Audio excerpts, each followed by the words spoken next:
Happy sleepy Sunday morning on Vlogmas day 16. I did get some sleep last night and I feel much better than I did yesterday. And it's time for a mini. Alright, number 16, look at this. We're on the second to last row here. Alright. Silvery blue. Sweet tea yarns, and the color is Frost.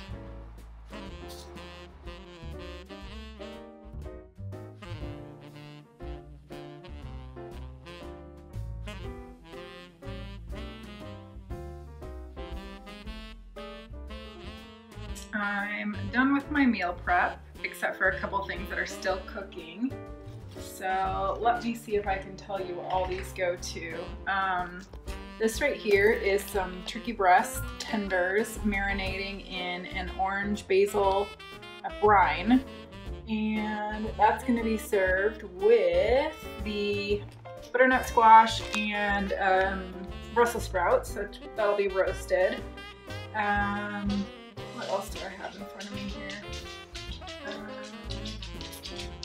This is going to be served with a brisket that is cooking in my Instapot right now. So this is cauliflower, broccoli, and leeks. And this is a spinach salad with walnuts and goat cheese. This is going to be for some Fiesta brisket bowls. So the brisket is getting eaten two different ways. And this way it is going to be with avocado and what you see there, the peppers and the onions. Over here I have what they are calling pizza soup. Simmering. It has to simmer for about another half hour or so. It's Italian sausage, peppers, onion, olives, diced tomatoes, lots of spices. I think that's everything. I can't remember. And then my Instapot has 24 minutes left for the brisket that I have in there. Hello. I thought I would do my Ask Me Anything episode now. And I'll be looking down because I have the questions on my phone and I'm using my iPad to record with my very fancy new-ish tripod. I've actually had it for a while. I just only used it for the first time yesterday and now I'm using it today. And I don't know why I didn't do this sooner because it's a million times easier than trying to find the appropriate piece of furniture at the appropriate height to actually record. Also, I thought I would do this in front of my Christmas tree because it's Christmas time. Speaking of, I did not show you guys this. One of the ladies from my knit night got me this, and it's just the cutest little thing. It's a like unicorn ballerina, and I think it's all wool. You can see like the skirt's kind of coming apart because it is just sort of roving. And you can like pose her little hands in different ways. It's very cute.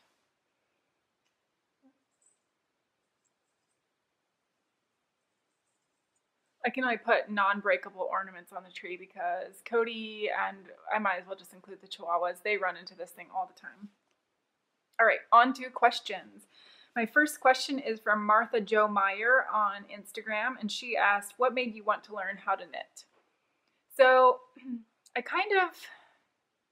won't say that I knew how to knit. I had knit a couple times in my life when my mom came to visit me, like when I lived in San Diego. And I could literally, like, she would have to cast on for me. If I made a mistake, I would have to hand it back over to her. I had no idea what I was doing. And I just found knitting to be like way too slow for me and I wasn't enjoying it. So I learned how to crochet when I was first moved back here to Oregon. I wouldn't say first moved back, but not long after I moved back here. And I liked it because the speed, it was a lot faster and it seemed pretty easy to learn. Plus, thank goodness for YouTube tutorials because when I learned to knit before, you know, YouTube wasn't a thing. Really, the internet was not very big. So, yeah, I crocheted for about, I would say 5.5 years. And I know I've shown you guys the Sophie's Universe, but that was kind of my last big project. Maybe I might have made Rings of Change, which is a Franco Randall crochet pattern. I might have made that after Sophie's Universe, but I kind of just found that nothing lived up to Sophie's Universe, and then I was just bored of it. Like, there was no challenge left. Like, Sophie's Universe to me was the apex of crochet, and I just got bored. So then I decided to start learning how to knit again. And the same time that I was learning how to knit, one of my coworkers was killed at work, and it was a very difficult emotional time. And we had some extra time off of work, which, you know, for good reason.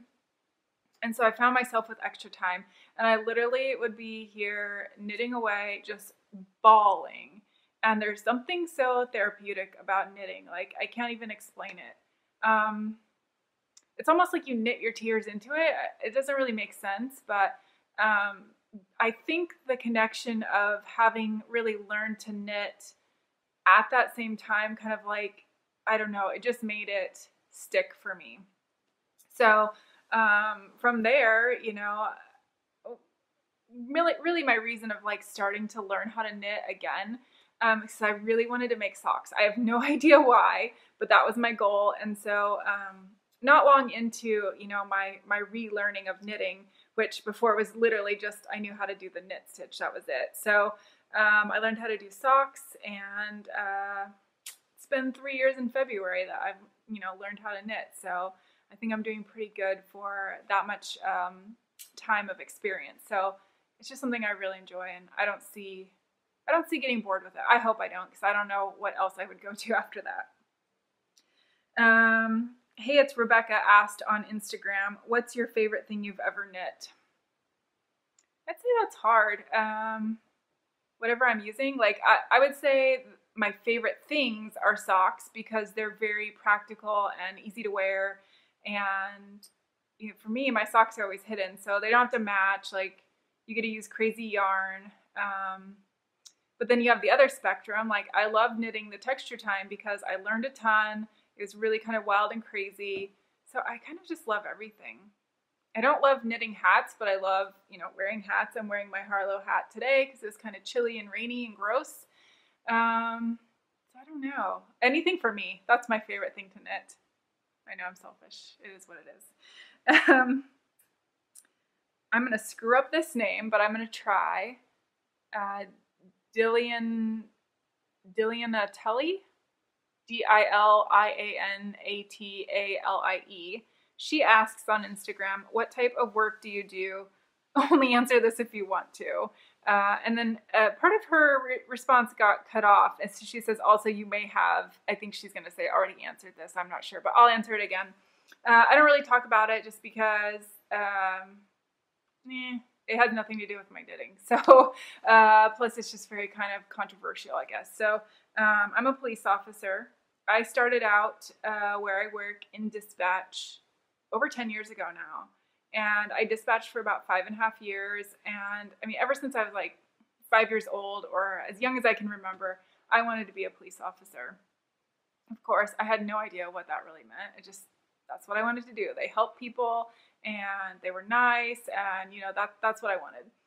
So after sitting in dispatch for that long, you know, I was encouraged by several of my coworkers to go for it. But it's so scary because I knew if I quit dispatch and I went for patrol, I'm a police officer, if I did that and it was not successful, you know, they would have filled my spot in dispatch. So it was really scary to quit something I was very good at to go for something that I had no idea if I would be good at it or not.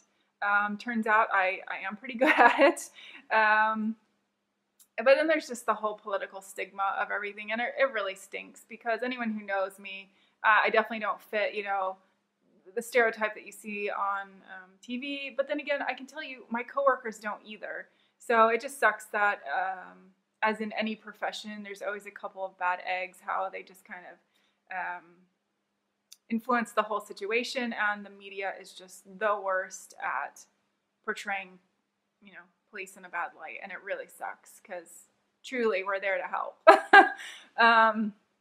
that's what I do. And then I think I'm already going to answer a question that's coming up. I'm not sure. But a year ago, just over a year ago, I got promoted to detective, which was my kind of lifelong dream. And it's really tough. You know, I kind of enjoy the daily adrenaline rushes of being a regular street cop. And I don't have that anymore. And it's kind of hard. The pace is much different. Yes, I do have to go way more in depth with cases than I would if, you know, I was on patrol normally again. And so I've learned a ton, but truly the pace is what's very hard for me. Often I'm sitting at a computer all day long, and you know, I'm used to having, you know, go to a hot call and, you know, go super fast with my lights and siren, and that was really fun. And I know I'm definitely helping people. I won't say more now, but I'm dealing with a lot bigger cases, and so the impact on someone's life can be a lot greater, you know, both for the good and the bad. You know, the bad guy gets a greater sentence, and you know, the family of the person who was hurt hopefully gets more, well, they definitely get more one-on-one time with us. So anyway, that's what I do, and that's why I was talking about court last week. That's the really not fun part of my job, but it's a necessary evil. Yes, anyway, I think that's enough about that. If you guys have more questions, I don't mind answering them. I don't know, I just don't want negativity coming on my channel when I just really don't need that. I get enough negativity. Simply Mar Crafts asks on Instagram, what will you be doing for Christmas? So I think Christmas Day itself, Glenn and I, my goal, if I could have my perfect Christmas, we would not get out of our pajamas. We would just have a nice dinner at home between the two of us, exchange gifts, and drink hot chocolate all day. And that just sounds really nice. You know, watch Christmas movies or something. His parents live around here, so I think we might try and do something with them the weekend before Christmas. But yeah, really, like, no big plans. Just a nice, relaxing day, I think. Now, let's see. Linda I'm going to screw this up, Linda. We talk all the time, but I don't know how to pronounce your name on here. Linda Montefu. I think that's how I would say that. She says, where do you find your meal plans? So my meal plans that I'm doing right now, I actually heard about on a podcast that I was watching, which is called the Intermittent Fasting Podcast by Jen Stevens and Melanie Avalon. It's on iTunes. And if you have an Android, you can still download it with different apps. I'm not quite sure how you do that, but if you have an Android, just Google it. You can find it. So they suggested, it was one of their sponsors was Prep Dish. And they said that you could go get a 2-week free trial. And I had no idea what it was. I had no idea what kind of foods or anything. I just knew that we were eating out too much. We were spending too much money. We weren't eating healthy enough. And so I just went for it. And we tried out the first week and actually really loved it. So Prep Dish has 2 different sort of meal plans. They have gluten-free and they have paleo. And I was familiar with paleo before when I used to do CrossFit. I won't say I was ever great at paleo, but I knew what it was. And so I went with that. And truly what it is, it's nothing scary. It's nothing gross. Really, you're just eating meat and vegetables and fruit and just very like whole foods. And I'm not going to lie, we change things up a little bit. We add stuff. So like if it's a Mexican type dish, we'll eat it with tortillas. So we don't eat everything like straight paleo. But what I love about it is the fact that I'm eating way more vegetables than I've probably eaten in my life. And I don't dislike vegetables. It's just walking through a grocery store, I had no idea what to buy, how to prepare it, what to do with it, you know, without finding a recipe. I'm just not good at just winging it. So I do love that we're eating way healthier than we were and much less expensively. We did try some of the meal planning services. We tried both HelloFresh and Blue Apron for a while, and that's the ones where they actually send you food. Well, with Prep Dish, they don't send you food, but they send you, you get it a month at a time, but then they also send you weekly reminders. So they send you your weekly meal plan, which includes a shopping list, which is huge for me. Like, I don't have to worry about, making a shopping list or finding the recipes and, just figuring all that out. It couldn't be simpler. And anything that can make my life easier is huge. So, yeah, we really love it. And sometimes I hate the hour to 3 hours it takes me to do meal prep, but then I have food for the rest of the week. And I definitely love eating the food. It's all been so delicious. We've eaten so much more fish than I think I've ever eaten in my life. And it's actually good. Like, I don't love fish, but I don't hate it either.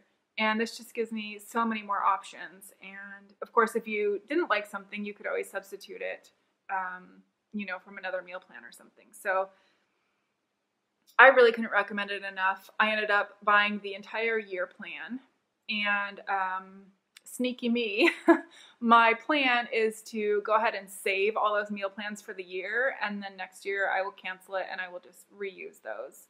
I don't think that's a bad thing, because buying the year at a time, I was able to go back and look at previous years, and it kind of seems like they're all very similar. Like the first week of December is all going to be pretty similar all the years back. So I don't feel a need to do it more than a year, but I'm definitely loving it, and I cannot see changing this. It just makes my life so much more simple. Happy Fox 74 asks, are you a spinner? If so, any tips, good tutorials to watch? I am a spinner. I'm a brand new spinner. In September, bought my very first spinning wheel, which is a Lendrum double treadle. And, before I bought my wheel, I watched a million tutorials, but most of them were for drop spindle because I had a drop spindle. And after having the drop spindle for a little bit, I kind of just felt like I was never going to get good at it. But I really wanted to buy a wheel.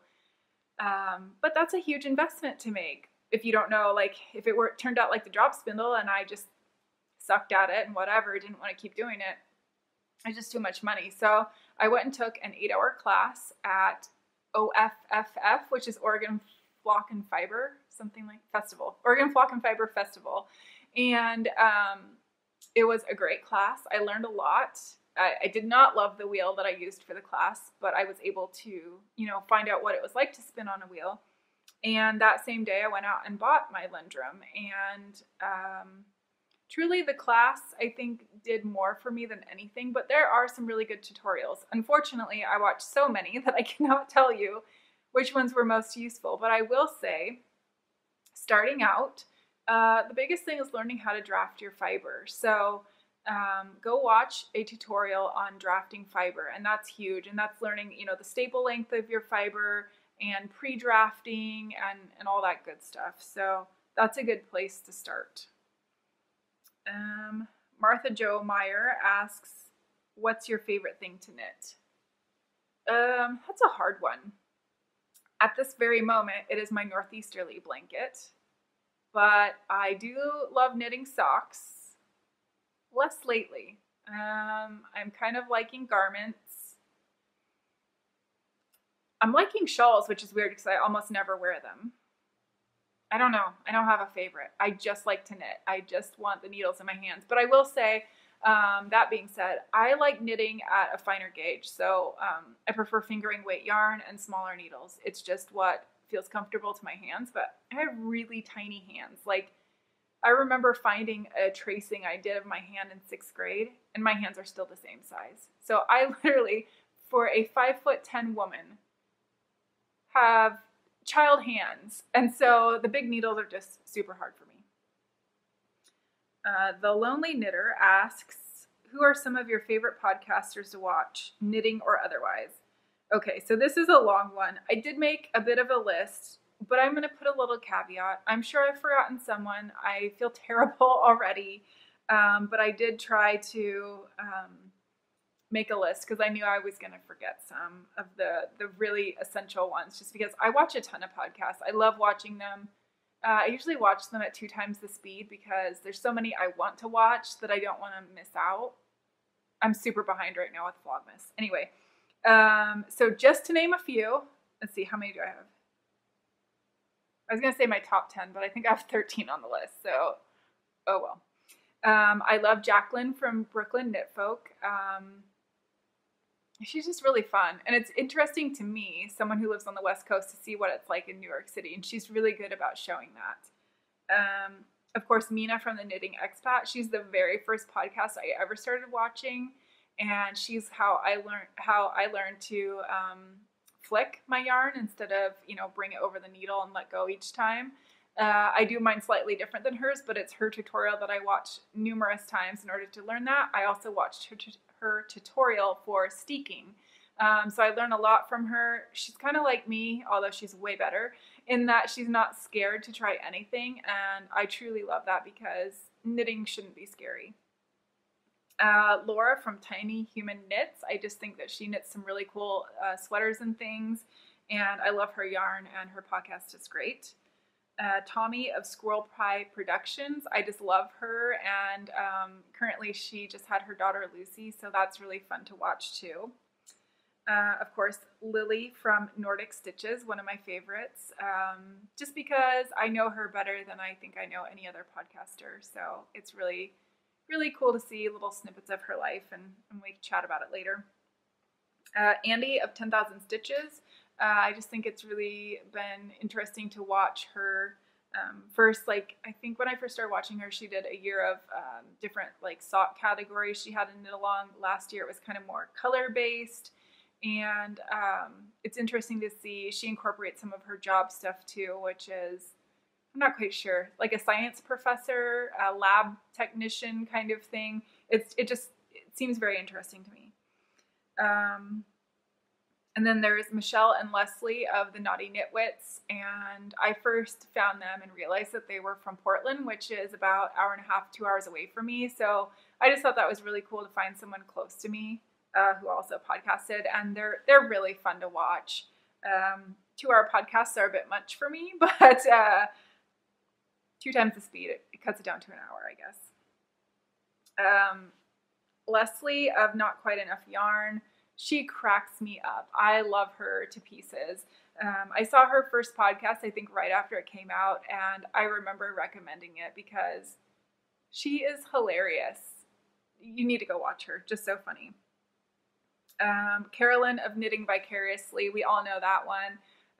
She just hit the podcast world recently and took off running.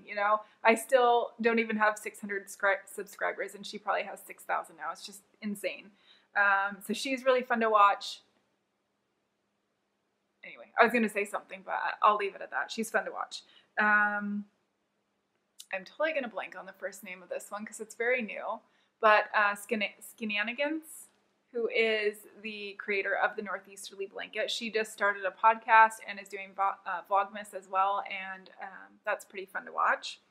Also very cool that her husband is in the Navy, and I was in the Navy, so, we have a little connection there. Then there's Kay of the Crazy Sock Lady. I just really like watching her podcast. She's very calm and soothing, and I like that. And then last but not least, and definitely not last because there's many more, but Amy of Stranded. She's just so fun, and I love the fact that she claims to know nothing about anything, and she knows so much, so she's just really fun. And then I wanted to throw in 3 audio podcasts that I like to listen to in my car. And those 3 are Ologies, which is all about different kinds of sciences. And I'm telling you, you don't even need to be like total science nerd or anything to love this podcast. I love it because I learned so much. Like, there's all these different topics that I would not have even known there are scientists that specialize in it. And I learned something every single episode, and it's amazing. The next one I literally just started listening to this week, and it's because it was recommended on Ologies, and it's called 2 Girls, 1 Ghost. I love like ghost stories and paranormal stuff, I'm on the fence whether I believe in it or not, but I don't know. It's exciting to me. I kind of like being creeped out, scared a little bit, especially if it doesn't happen for real, like just the stories. And I thought the name of it was also hilarious. And last but not least on the audio podcast is the Very Pink Knits podcast. And I like that one. That's Stacy of Very Pink Knits. If you know her, I'm sure you know her. She does all of those tutorial videos on YouTube, and she also has an audio podcast. And her producer, Casey, they answer knitting questions on their podcast. So that one's really great. And there's others that I listen to also, which I'm totally blanking on because they weren't on my list. But anyway, this has been a very long, I can see my timer says 23 minutes and 20 seconds. And I still have to show you what's finished cooking in there. So I'm going to pretty much wrap that up. I don't think I'll show you my mini or anything today just because this is so long and I've literally just barely started it. So I'm going to go check on the beef, which is supposed to be done. I'll record that and then we'll call this a day and I'll upload and edit it. Thanks if you're still listening to me ramble. There it is, some beef brisket with lots of spices on it. That's going to be eaten one night as a roast and one night as some fiesta bowls.